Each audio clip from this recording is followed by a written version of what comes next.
Guys, welcome to my channel. So for today's video, I just want to show you my collection of tools, mostly electrical tools. So I've been purchasing tools since June 2020, and I have sent some of my electrical tools also in Philippines and gave to my electrician friends. So mostly my channel lock pliers and one Klein HD 2000-9NE. So I've been collecting tools for my reason of maybe in the future I like to make a electrical jobs in the Philippines. So I will not buy anymore there because that is not already my priority when I am in the Philippines, because maybe I cannot afford to buy some of the tools in the Philippines because I have another priority of for my family. So let's talk first about my lineman's plier. So I have here first, this is my oldest lineman's plier. This is Klein D2000-9NE. So I bought this one July 2019. So this is my oldest lineman's plier. And then I have here two Milwaukee lineman's plier. But actually, I will be needing 5 pieces more because I need to give lineman's plier to some of my electrician friends in the Philippines. I already gave 4 pieces. But I think I need about 7 more lineman's plier from Milwaukee. So this will be my gift to them. So I have here Milwaukee 48-22-6100. So the advantage of this lineman's plier, you have here 5 primer and then have crimper and then overmold rubber handle that will not peel while using this lineman's plier. And the jaw thickness, I like about the jaw thickness of this lineman's plier, thicker than some of my electrical lineman's plier from Klein and from my channel lock. So I have 2 pieces Milwaukee. This is my favorite and my most expensive lineman's plier. So this is Klein J2000-9NE CRTP. So with piston puller, with crimper, with secondary hats on the back and hats jaws on the front, and with journeyman handle. So this is my favorite and my most expensive lineman's plier. And then I have here 9.5 inches lineman's plier from Channel Lock, model 369 CRFTCB, with wire stripper for AWG number 12, crimper, wire looper, piston puller, and with secondary hats also on the back, with code blue soft grip handle. And then I have here my Klein D2000-9NE. So I bought this one for the reason to support my D213, because I am more comfortable in splicing or twisting wires using deep handle from any lineman's plier companies such as Klein. So this is my D2000-9NE. So they are all 9 inches lineman's plier, except to this one. This is about 9 inches from Channel Lock. So before, I have bought 2 pieces Fujiya lineman's plier. So one of these I already gave to my friend here in Saudi Arabia. So this is 8 inches with a tethering attachment on the back of the handle of our lineman's plier. So this is made in Japan, 8 inches from Fujiya. This is a very good lineman's plier also. Very strong lineman's plier from Japan, but most of them, they are good, especially my Klein, Channel Lock, Milwaukee. So they are all good. So let's talk now about wire stripper. So for my wire stripper, I have here Greenlee model 1927-SS. I think SS for the stainless steel. This is about 9.5 inches, I think, in length. So we will try about 9 inches, sorry, like this. About 9 inches if I am not wrong, if I am not mistaken. The good thing with this wire stripper from Greenlee, the spring is located here and there is lock. So it will open automatically when you are about to remove the insulation of the desired wire that you are using, and with bolt cutter of different sizes: 1, 2, 3, 4, 5, 6, 540, 1024, 440, 1032, 832, and 632, with crimper for insulated and non-insulated terminals, and this one with cross hatch on this tip that will serve also as long nose. So I have here also Klein wire stripper. This is model Klein 1009. So this is also a good wire stripper from Klein, with flex support on this area that will not vent while using this wire stripping, while using this on stripping terminals or removing insulation, or removing insulation of the wires. So this is my Klein 1009, my second wire stripper. And then I have here my oldest wire stripper. Where is that? So this is Junior. This is about I think 14 years with me. So already removed all the labels, but I still kept this one as a reminder of my oldest wire stripper. This is from Junior.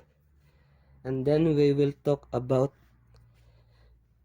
cable cutter. I have here cable cutter. This is, I think I just only saw on hardware here in Saudi Arabia. This is BHW. I think I cannot read it properly, but this is a very good cable cutter. It can cut about, I tried cutting AWG number 4. Very easy to cut using this cable cutter. And then we will talk about my diagonal cutter. So I have here diagonal cutter from Kinefex, 10 inches. Very good diagonal cutter that can cut ACSR, nails, screws, and most hardened wire. And this is angled of, I think, 12 degrees. So we can easily cut such as screws, nails on a flat surface. So this is Kinefex model 7422250T for the tethering attachment. So we can tie this one if we are working on a high places. So to avoid dropping this diagonal cutter. My second diagonal cutter is Channellock E337. So it says that this is about 7.5 inches in length. So 7.5 inches in length, XLT, extreme leverage technology.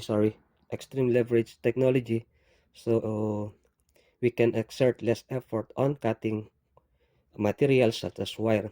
So this is the new model, I think, of diagonal cutter from Channellock. So these are made in Mitchville, Pennsylvania, I think, USA. So my third diagonal cutter is this one, Channellock 449. One of the good diagonal cutter also. So as you can see, this is about 9.54 inches in length.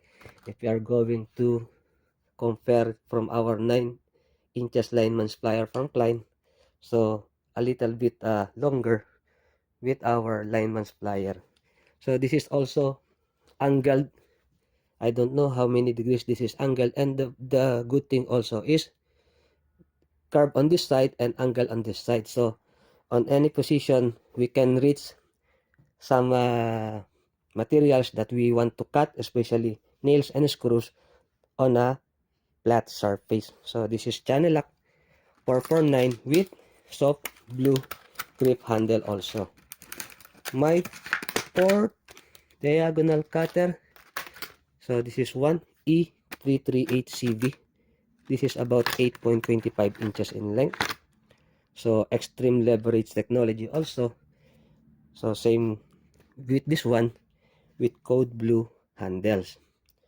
So this is my fourth diagonal cutters.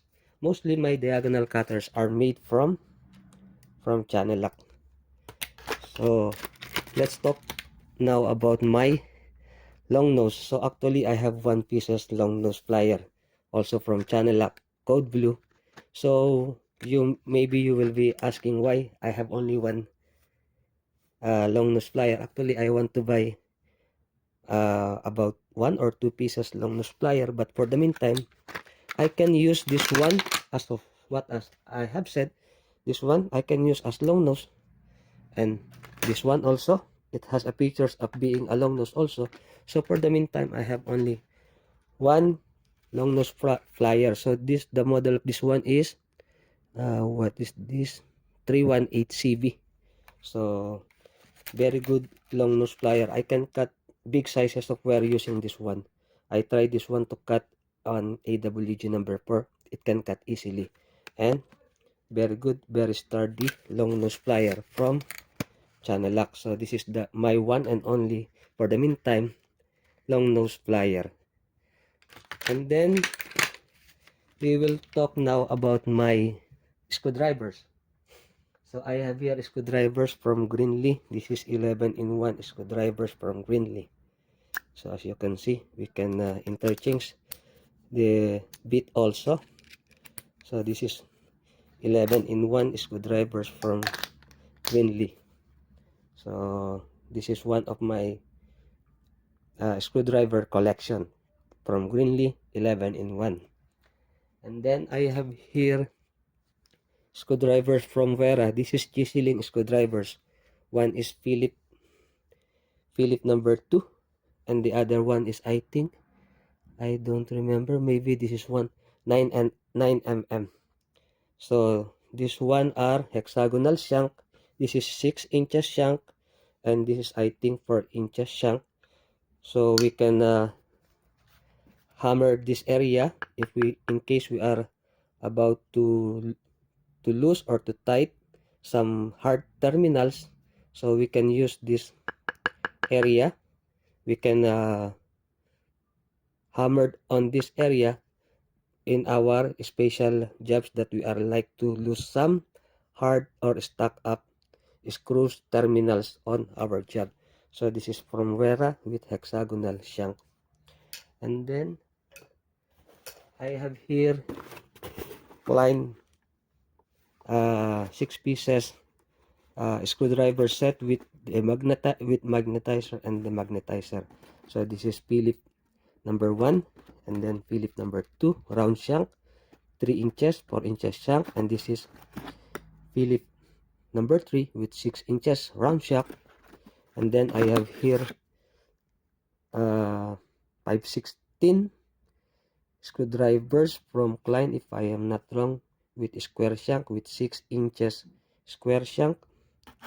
And then I have here 1/4 screwdrivers with 4 inches square shank from the set of this 85146 Klein screwdriver. And I have here, this is 316 with 3 inches round shank. So this is my set of my screwdrivers from Klein. And then I have here special screwdrivers from Klein also. So this is 1/4 flat slotted with 6 inches shank. And then I have here number 2 Phillips screwdriver with 7 inches round shank. So this is my another special screwdrivers from Klein. Then I have here insulated screwdrivers from Wiha, sorry. So the model number of this, I think, where is this one? Sorry, where is the model number? I have made reviews on this, so I forgot already the model number. I cannot see this one. I think this one, 32092. So this one is insulated screwdrivers from Wiha with slotted 1/4, 316 and 964, and then with the Phillips 1, 2 and 3. So we will try to open this one, and I will try to show you. This is 964, this is 316 insulated, and then this is the 1/4 screwdriver. This is 6 inches, and then this is, I think, 5 by 1 to 5 mm, 5 inches. and then this one is 100. So this is 4 inches shank. And then we have here the Philip number 1 with how many? 80, about 3 inches, more than 3 inches. So Philip number 1. And then we have here the Philip number 2. This is about 104 inches shank Philip, and this is the Philip number 3 with 6 inches from Wiha. These are my insulated screwdrivers collection. So I think I have shown you all of my screwdrivers from my collection. So I will try to put only on the casing. So these are now all my screwdrivers. So we will talk now about with my tool pouches. So my tool pouches, I have 2 pieces CLC 417. I will give this to my electrician friend in the Philippines. And I have here sorry, Klein 5119. So this is 4 packet tool pouches from Klein. So for example, we are about to put our flyer here, and then we will put our screwdriver here for packet, and then here, and then for example we need to put our wire stripper here. So actually I have not yet break in these tool pouches, so I will soak this with water so that this one can fit on this pocket, and this one is for our keychain or for our knife. So this is my Klein 5119 tool pouches, and then so this is for me. And then I have here 3 pieces Southwire tool pouches. So one of these tool pouches is I will be using this one, and the 2 pieces, this one, and this one, so I will give this to my electrician friend in the Philippines. So, and the other thing, I have here Kinefex insulated knife. So the model of this number Kinefex, I think, is this is 19854. So I will be using this one in removing insulation of wires or overhead wires like this if they are lives, and also while wiring a convenience outlet or lights outlet. So I will use this one. So for the meantime, I have only 1 pieces knife, electrical knives. And then what is the remaining? So I have here bottle opener. As an electrician, after work, if you want to relax, drink some beer, drink some soda. So this is bottle opener from Greenlee, very good. So I can use this one especially after work, time for refreshment, time for beer. So we can use this one. And then I have here, nut drivers, different size. I think this is 5/16 and 1/4.